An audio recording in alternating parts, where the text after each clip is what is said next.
اعوذ باللہ من الشیطان الرجیم بسم اللہ الرحمن الرحیم۔ معزز خواتین و حضرات، عزیز طلباء و طالبات، ڈیلی قرآن کلاس میں آپ سب کو خوش آمدید۔ امید ہے آپ سب خیر و عافیت سے ہوں گے۔ آج کا ہمارا سبق سورہ آل عمران پارہ نمبر 3 آیت نمبر 51۔ پہلے لفظی ترجمہ سماعت فرمائیں۔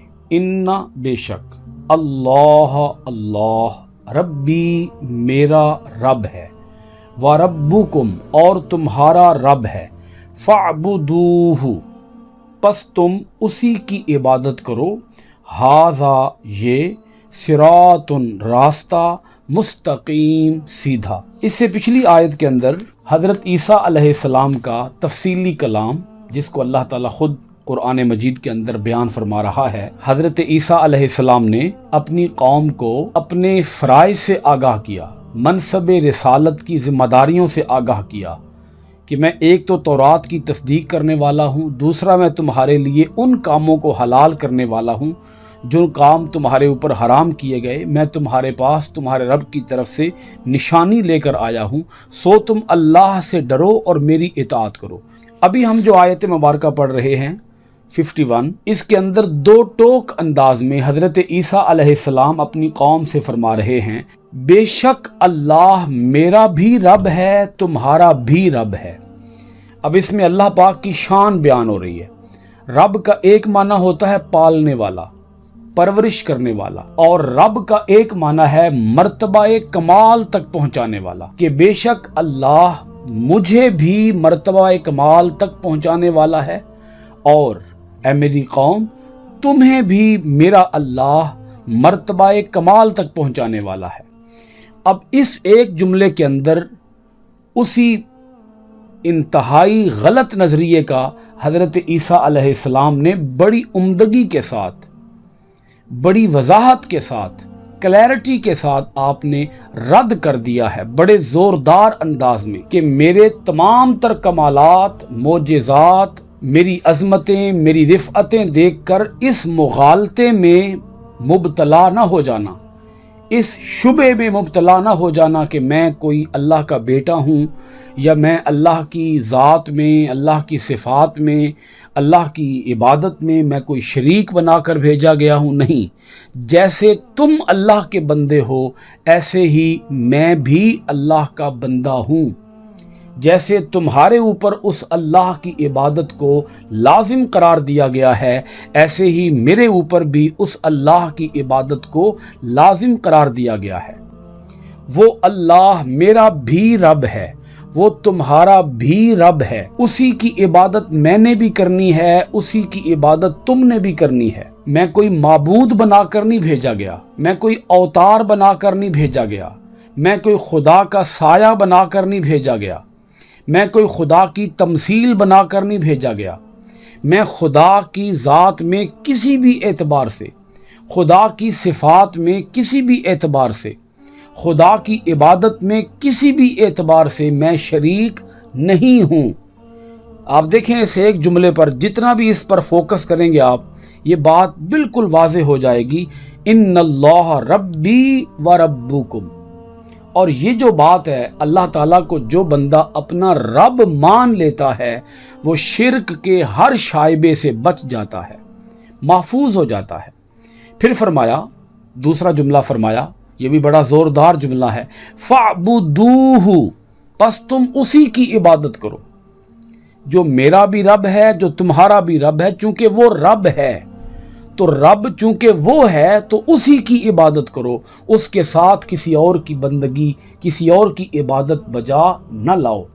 یہ ماتھا ٹیکو، اسی کے آگے ٹیکو، دستے سوال دراز کرو، اسی کے آگے دراز کرو، اپنی جھولی پھیلاؤ، اسی کے آگے پھیلاؤ، اپنا مددگار، اپنا ملجا، اپنا مأوا، اپنی پناہ گاہ مانو تو اسی کو مانو، وہی معبود ہے، معبود برحق ہے، معبود واحد ہے، معبود احد ہے، اسی کی بندگی کرو، اسی کی عبادت کرو۔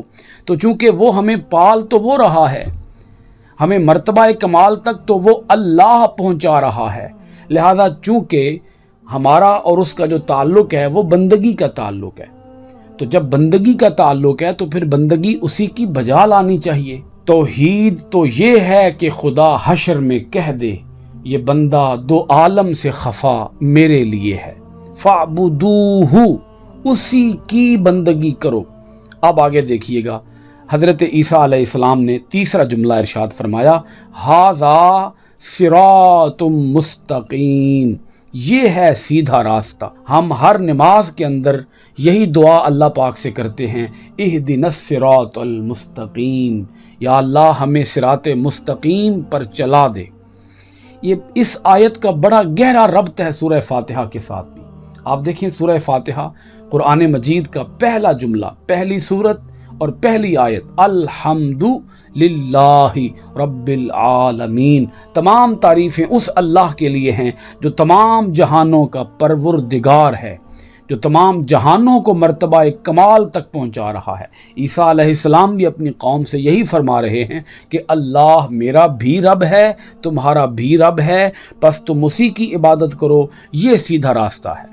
اس کے سوا جتنے بھی دائیں بائیں کے راستے ہیں وہ سارے باطل ہیں، وہ لغو ہیں، وہ فضول ہیں، وہ جہنم کی طرف لے کر جانے والے ہیں۔ سیدھا راستہ ایک ہی ہے بس۔ اب آگے دیکھیے گا سورہ آل عمران کی آیت نمبر 52۔ تعلیم مکمل ہو گئی ہے، تبلیغ مکمل ہو گئی ہے۔ حضرت عیسیٰ علیہ السلام اپنی قوم کو تبلیغ کے تمام تر تقاضے پورے کر چکے ہیں۔ اب اس سے آگے کیا ہوتا ہے؟ فلما، پھر جب، احسا، محسوس کیا، عیسیٰ نے، منہم، ان میں سے، الکفر، کفر کو، جب حضرت عیسیٰ علیہ السلام نے ان سے کفر محسوس کر لیا، انکار محسوس کر لیا کہ یہ جو قوم ہے بنی اسرائیل، یہ کفر کی رسیا بن چکی ہے، یہ کفر کی عادی بن چکی ہے، یہ عادی مجرم لوگ ہیں، یہ نہیں باز آئیں گے کفر سے، یہ نہیں باز آئیں گے سرکشی سے، یہ نہیں باز آئیں گے اللہ کی مخالفت سے، اللہ کی عداوت سے، اللہ کی دشمنی سے، یہ باز نہیں آئیں گے، یہ کفر کے راستے پر ہی چلیں گے۔ جب آپ ہر طرف سے آپ نے یہ بات بھانپ لی، آپ پر یہ بات منکشف ہو گئی۔ اچھا، یہاں ایک پہلو اور آپ سمجھ لیں پہلے، یہ پیغمبروں کی سنت ہے، پیغمبروں کا شیوہ ہے کہ وہ ہمیشہ اپنی تبلیغ کے لیے سب سے پہلے جن لوگوں کا انتخاب کرتے ہیں وہ ہوتے ہیں امراء، وہ ہوتے ہیں لیڈرز، وہ ہوتے ہیں بڑے بڑے لوگ، مالدار لوگ، رؤساء، امراء، امیر کبیر لوگ، کھاتے پیتے لوگ۔ کیونکہ جب اثر و رسوخ رکھنے والے لوگ کسی بھی قوم کے جب وہ راہ راست پہ آ جاتے ہیں تو نچلے طبقے کا، عامت الناس کا، عام لوگوں کا، غریب لوگوں کا راہ راست پہ آنا بہت آسان ہو جاتا ہے، کیونکہ غریب لوگ ہمیشہ امیر لوگوں کو ہی دیکھ کر زندگیاں گزارتے ہیں، انہی کو فالو کرتے ہیں، انہی کو کاپی کرتے ہیں، انہی کے نقش قدم پر چلنے کی کوشش کرتے ہیں۔ تو حضرت عیسیٰ علیہ السلام نے اسی روش کو اختیار کیا کہ آپ نے جب امیر کبیر لوگوں کو، اثر و رسوخ رکھنے والے لوگوں کو اور بڑے بڑے عہدوں پر فائز لوگوں کو آپ نے جب اسلام کی دعوت دی، ہدایت کی دعوت دی، دین کی دعوت پیش کی، اور جب دیکھا کہ یہ تو باز نہیں آ رہے تو آپ نے پھر راستہ دوسرا اختیار کیا کہ آپ نے عام لوگوں کو مخاطب کیا، آپ کی توجہ عام لوگوں کی طرف منتقل ہو گئی، آپ نے عام لوگوں کے سامنے جا کر یہ بات چیت کی۔ قالا، آپ نے فرمایا، من انصاری الی اللہ، کون ہیں میرے مددگار اللہ کی راہ میں۔ اب اس ایک جملے کے اندر بھی اتنے حقائق موجود ہیں، اتنے نکات موجود ہیں کہ میں سوچ رہا ہوں کہ آپ کے سامنے کس نقطے کو سب سے پہلے واضح کروں۔ ایک تو بات یہاں سے یہ کلیئر ہو گئی، من انصاری الی اللہ، کون ہے میرے مددگار اللہ کی طرف، یعنی اللہ کے دین کو قبول کرنے کے لیے میرے مددگار کون ہیں، اللہ کے دین کی اشاعت کے لیے میرے مددگار کون ہیں، میرے معاون کون بنیں گے، میرے دست و بازو کون بنیں گے، میرے کندھے کے ساتھ کندھا ملا کر، میرے قدم کے ساتھ قدم ملا کر کون ہے جو میرے ساتھ چلیں گے۔ میں تو ہر طرح سے سمجھانے کے، سنوارنے کے، سدھارنے کے، اپنی بات کو اذہان و قلوب میں اتارنے کے تمام تر تقاضے پورے کر چکا ہوں۔ اب ہیں کوئی ایسے لوگ کہ جو میری مدد کریں اللہ کے دین کے احیاء کے لیے،